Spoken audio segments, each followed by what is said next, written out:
Adarna ay umiinog sa tatlong magkakapatid na prinsipe, si Don Pedro, Don Diego at Don Juan, na pawang nagsikap na makuha ang mahiwagang ibong Adarna na tanging matatagpuan sa Piedras Platas ng bundok ng Tabor.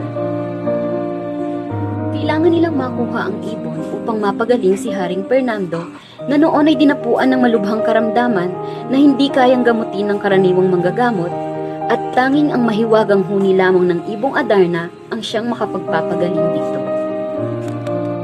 Sumapit na sila sa takdang gulang at dumaan sa mga pagsasanay lalo na sa pananalata, gaya ng inaasahan sa mga prinsipe.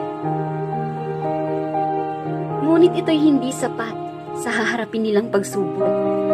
Kapwa na bigo si Don Pedro at Don Diego. Naghunos bato sila nang marinig ang maamong awit at maiputan ng ibong Adarna. Naiiba si Don Juan. Nabatid niya ang lihim ng ibong Adarna dahil sa matandang ermitanyo na nasa lubong niya sa daan. Binigyan din ng mahiwagang gamit ng matandang ermitanyo si Don Juan upang mabihag ang ibon at upang mapanumbalik ang buhay ng dalawang kapatid.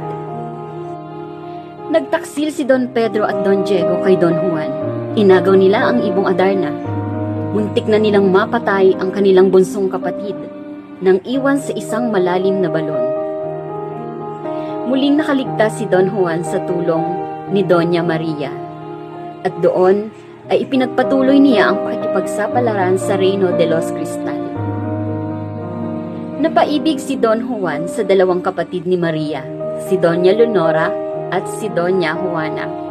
Ngunit kahit ibig niyang pakasalan ng mga dalaga, ay kailangan niyang dumaan sa pagsubok mula kay Haring Salerno. Nagtagumpay muli si Don Juan. Nagpakasal sila ni Doña Maria at namuhay ng masaya sa kahariang nakamit niya. Samantala, ang ibong Adarna ay mistulang tagapagbunyag ng lihim na pagtataksil kay Don Juan. Waring ginawa lamang itong instrumento upang itampok ang mga kagilagilalas na karanasan ng pakikipagsapalaran ng tatlong prinsipe sa iba't ibang. Maraming salamat.